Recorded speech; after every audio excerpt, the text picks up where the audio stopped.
Hello and welcome to this workshop on applying to the ACE DTP. My name's Ellie Harrison. I am a researcher at the University of Sheffield. I'm a supervisor of at least one ACE student and I'm part of the management board overseeing the ACE DTP. At ACE, we really value diversity and we're really committed to recruiting students from all sorts of different backgrounds, regardless of age or gender or ethnicity or whatever path you might have taken to get to this point of applying for a PhD. We understand that commitment and the sort of signatures of being a great student can come in many different forms depending on that background. And so we are putting together a recruitment process that reflects that diversity that we can see in our student applications. And part of that is putting together this workshop to allow, to empower everyone to have the same information and the same access to understanding how to put the best possible application into us. So in the next 20-25 minutes or so, I'm going to be doing a few things. So I will introduce the ACE DTP and what that's all about. I will walk you through how the application process works and talk a bit about how you can represent yourself in the best possible way to show us what kind of a PhD student you could make. And we'll also include some tips and advice from our current PhD students who've gone through the same process.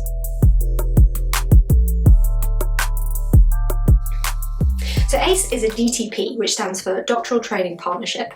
And in our case, that's a partnership across a number of institutions, including the University of Liverpool, York and Sheffield, as well as the Natural History Museum and the Centre for Ecology and Hydrology. And ACE provides funding for a number of PhD studentships across these institutions, and it brings together supervisors who can collaborate on projects all addressing a central theme. And in our case, that is the biological component of the natural environment. So that topic is relatively broad, and all of our projects are centred in some way within the biologies, but they are certainly not limited to it. So many of our projects are very interdisciplinary, meaning you could be working with physics, with maths, with geography perhaps. And what ACE is seeking to do is to find and train motivated, confident, multi-skilled PhD students through projects that give them access to cutting-edge facilities and ideas and allow them to tackle really important environmental questions. So with ACE, you could be doing PhD in any scale of systems. You could work with me as a soil microbiologist on the tiniest forms of life in the soil, or you could be monitoring the health of tropical forests on massive scales. And you can address really important and very urgent challenges like climate change or agricultural food security. So there's a huge scope for diversity in the projects that we fund. And being part of a DTP programme has a lot of advantages to you as a student. All PhDs will obtain training from their department, but the ACE DTP programme will supplement that training, giving you access to different additional training courses.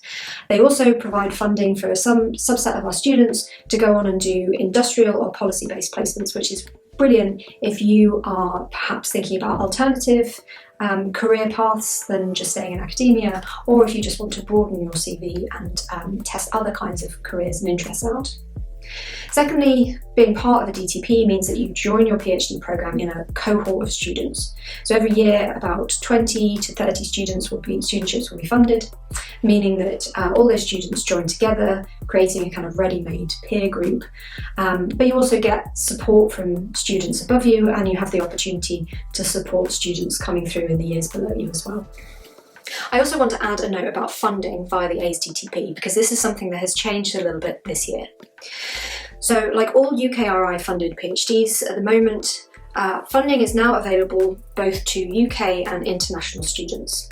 So all students will get access to the same level of funding, and this covers the cost of a stipend, that's your living costs, a budget for your research and for conferences and training, etc., and your student fees up until the level of the UK rate, the rate for UK students, I should say. So importantly, if you are from outside of the UK or you are not eligible to pay UK fees, this means that there will be a difference between the funding that you receive to pay for those fees, which will be about £4,000, and the rate of fees that you are required to pay, which is more in the realm of £20,000, depending on the institution. So if you are considering an application and you are not eligible for UK fee rates, then you will need to consider where you get that additional money from.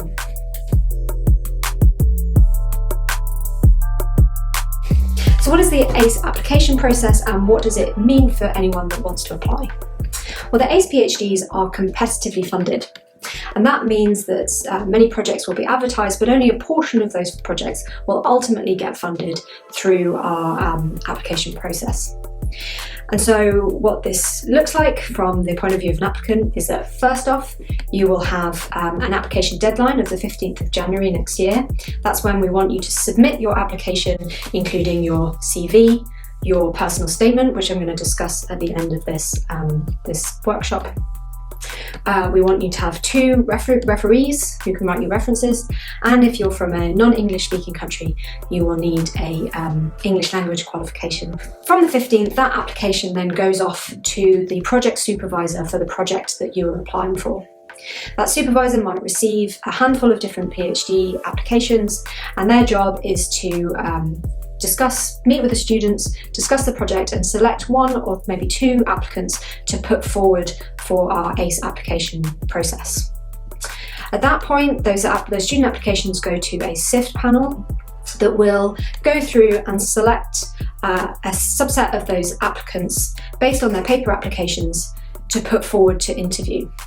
So although you might be selected for a PhD project by the supervisor and put forward, that doesn't necessarily mean that everyone will be going forward through to interview. So it's important that you make that paper application as strong as it can be. Towards the end of February then, we have a series of interviews.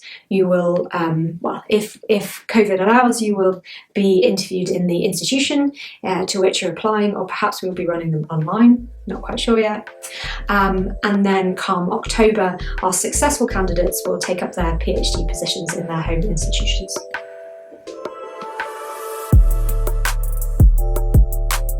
So what do you need to think about when you're going through this application process? Well, firstly, and right now, you need to choose your project wisely. This is going to be something you're essentially going to be devoting your life to for the next 3 to 4 years. So the project has to be tackling a question that you are really passionate about. You also need to know that you can work with that supervisor for that time, because it's going to be the relationship that forms the foundation of your project and perhaps the rest of your PhD. Are they going to provide the kind of support that you think you need? Contacting the supervisor before you put that application in is a really key part of this process, and it's something that a lot of students don't think to do or perhaps don't remember to do. If you make contact with the supervisor, you're doing a number of things. Firstly, you can learn a bit more about the supervisor. Do they seem like someone who you'd get on with? Does their lab sound like the kind of environment that you'd like to work in? Secondly, you get to know the project a little bit better, and that can both help you decide whether that's a project that you want to be involved in, and also it can tell you a bit more about that project. So potentially that allows you to put in a better application because you know a little bit more about the methods that you're going to learn, the kind of skills you might need. And for the supervisor, it's a really useful experience because they can put a face to the name when they see your application. And in my experience, you're a lot more likely to favour a candidate who is sort of humanised in your eyes. So the way to go about that is really very simple. Don't be intimidated. Supervisors really want to hear from you. So you just need to find their email address on the university pages. Typically, the supervisor to contact is the first one if there are multiple supervisors, but you can make contact with any. Just drop them an email saying that you're interested in applying to that PhD and you'd really like to find out more about it. Perhaps you could ask if there are papers that you could read that could give you a greater sort of depth of understanding as to what that kind of project is about. So once you're ready to put in that application, there's several things that you're going to need. So firstly, you need a CV. That should be about 1 to 2 pages. Second, we want to see a cover letter or a supporting statement or a personal statement. It's called different things on different portals. And I'm going to talk more about how you do that for ACE in the latter part of this guide, so hang on for that information. Thirdly, we need 2 references. And it's worth contacting those people that you want to put forward as a referee in advance so that they have a bit of warning. And you should think carefully about who you put forward for that referee. You might be in a situation where you are tempted to put forward the potential supervisor as a referee, for example, if they also supervised your undergraduate or master's project. And we suggest that you avoid doing that because there's a conflict of interest there for the supervisor. So if you're struggling to think of who to put forward, it's something that you could talk about with the potential supervisor. Finally, if you're from a non-English speaking country, it's possible that we'll need an up-to-date English language certificate. If you don't have that to hand, or if you're not going to have that together in time, don't worry. Just contact ACE via the ACE DTP website and just let us know that that's being organised. So what are we looking for when we're recruiting PhD students? Well, what we're not looking for is fully fledged, fully trained scientists. A PhD is a training position. It's a bit like an apprenticeship for research science, where you'll be learning on the job as you go. So what we want to identify in our applicants is the kind of elements that we know are going to make both a successful PhD student and a happy PhD student, right? Someone who's going to thrive under the conditions of a PhD. And for that, we want to find passion for the subject. We want to see commitment that they might have to pursuing their scientific career. We want to see the kind of creativity that they can bring to research, because research is an inherently creative process.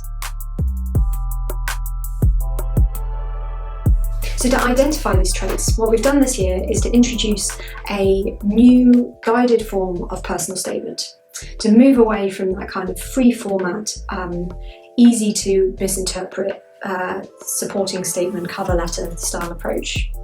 We've developed a number of questions that are specifically linked to the kind of criteria that we have to find the kind of students that we know are going to do well. And so by giving you those questions and giving you guidance as to how to answer them, and making it clear the kind of thing that we're looking for, we hope that we can level the playing field among people who might be well coached and well versed in applying for PhDs and have had a lot of support, and those who maybe haven't had quite so much support. So you can find our pro forma on the ace.chef.ac.uk website, and I'm going to tell you a little bit about the questions that we're asking you to fill out here now. So firstly, you are going to be asked to describe what inspires you about this particular PhD project. And here we really want to understand your connection or your interest in this project in particular, or perhaps it might be a particular interest in the research group. So whilst it's brilliant when people are passionately devoted to studying science in general, to be a great PhD student, you really have to care about the project that you're going to be working on, as I said, because you are going to be devoting so much of your time and energy to it. So when you're telling us about why you want to do this PhD, talk about the project specifically, talk about the supervisor and their team. So in the second question, we're going to be asking about the kind of skills that you would bring to this PhD project. And if you have any academic skills that relate specifically to that project, then that's brilliant. We want to know about that. But don't worry if you haven't, because as I say, a PhD is all about training. Have a think about the experience that you have from your degrees, or perhaps outside your degrees, that you can bring to and apply to your PhD. And that might be very specific things. It might be a experience of statistics or of particular types of modelling or computer software. But it can also be experience that comes from outside of your academic career. For instance, the ability to learn and develop new skills on your own, or the ability to work well in team and mentor others. So in our third question, we're looking for examples of where students have shown real commitment to pursuing their education beyond doing your degree. So that might be examples of achievements that have happened within your university education, so maybe awards or publications that you've received from research projects. But it can also be examples of commitment that are outside of the actual degree programme itself.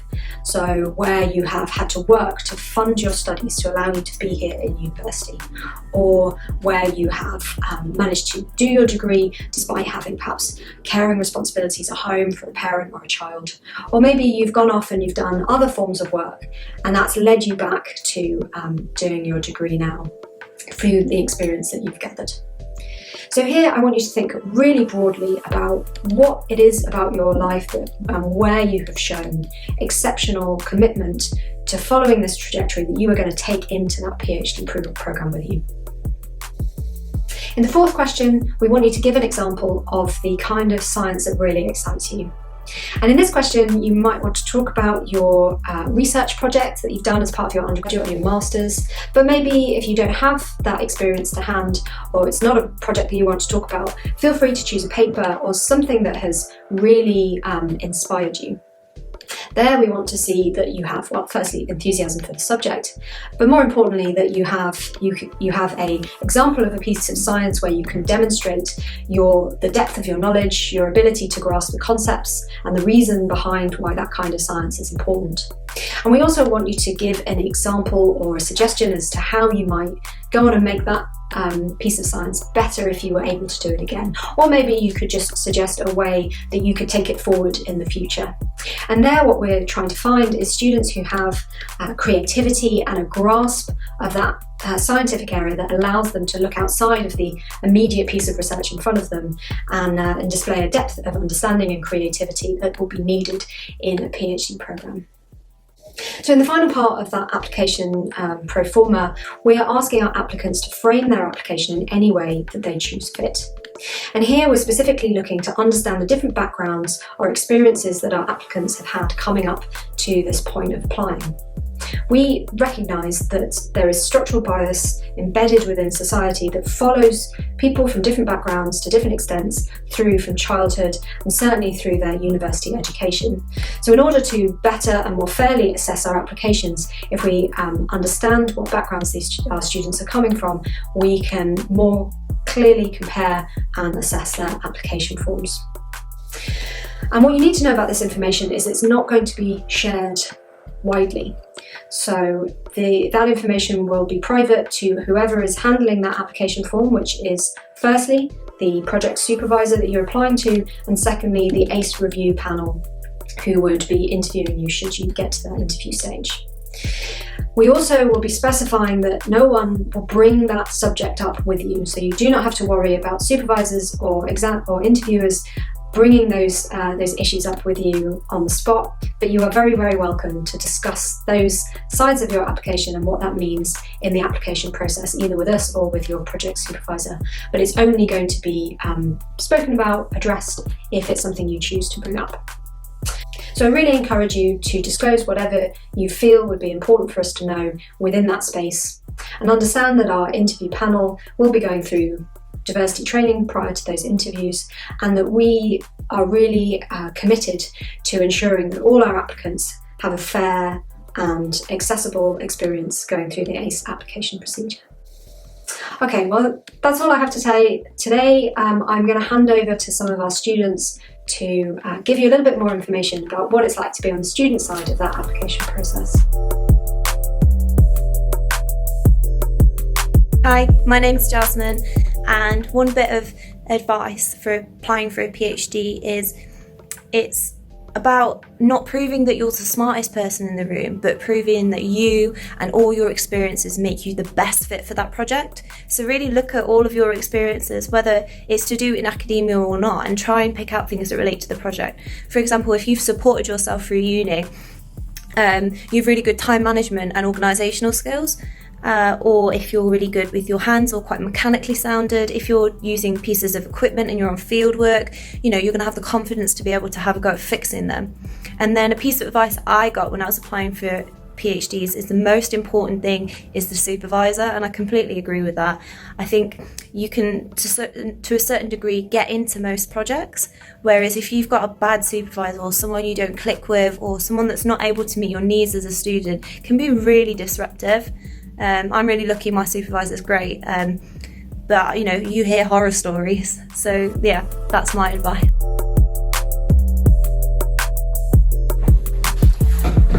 Hi, I'm Grace. I'm currently a second year ACE PhD student. One thing that I did when I saw my project advertised is that I emailed the supervisor on that project. And I emailed them just with a sort of short blurb about me, introducing myself and my experiences and why I was really interested in this project. What this did was really open up a dialogue between me and my supervisor, and it gave us a chance to sort of get to know each other. I was giving her a bit about where I was coming from, and I could see where she was coming from and what research she was interested in. And that was really helpful in establishing that relationship, especially because I hadn't met her before in real life.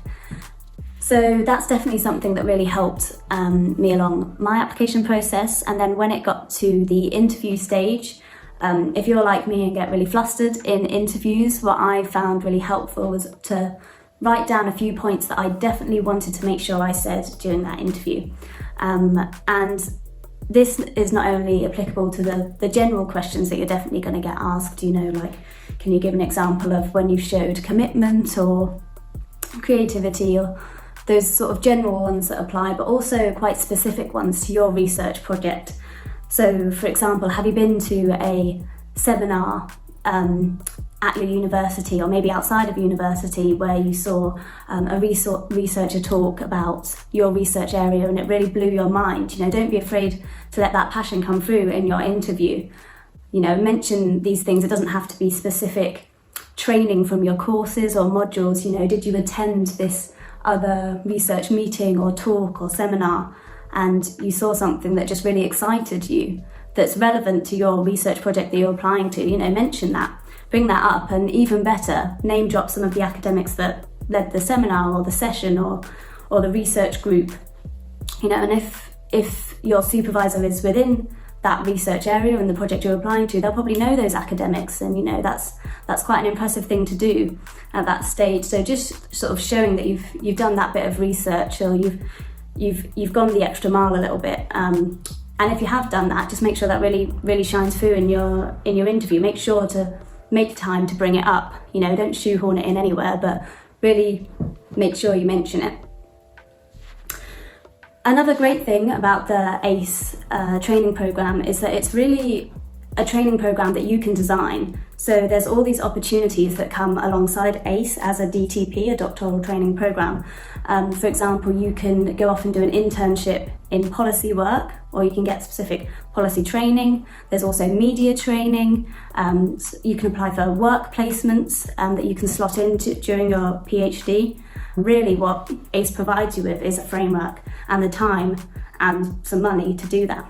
So I thought that's really a bonus that attracted me to ACE, and I would suggest that you also apply to ACE too, and good luck with it.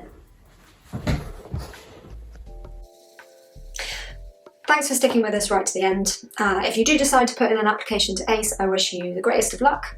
If you want more information, you can find it at our website, ace.chef.ac.uk. And if you have any comments or queries or questions, you're very welcome to email me. I will put my email address up here. Or you can come along to our live Q&A that we'll be holding on Google Meet on the 9th of December between 1 and 2 p.m. GMT.